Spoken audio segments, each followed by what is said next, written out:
Of energy, conservation का मतलब है सेम रहना और कंजर्वेशन ऑफ एनर्जी का मतलब है एनर्जी का सेम रहना।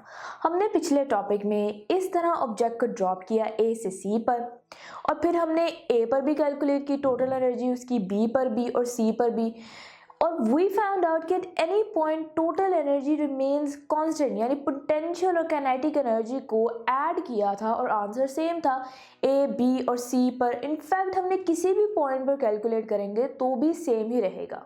तो सेम रहने का मतलब है कंजर्व हो जाना एनर्जी का, और यही हमने कहा कि total energy remains same and constant रहते हैं। बट हमने ये भी देखा यहाँ पर टोटल एनर्जी जो थी वो पोटेंशियल एनर्जी के इक्वल थी, और just before hitting the ground total energy जो थी वो काइनेटिक एनर्जी में कन्वर्ट हो गई।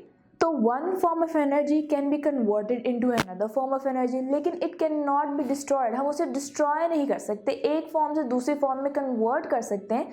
तो law of energy of conservation जो डेफिनेशन है वो ये बनेगी, energy can not be destroyed, it can be transform from one kind to another but the total amount of energy remains constant, और इसे हम कहते हैं कंजर्वेशन ऑफ एनर्जी।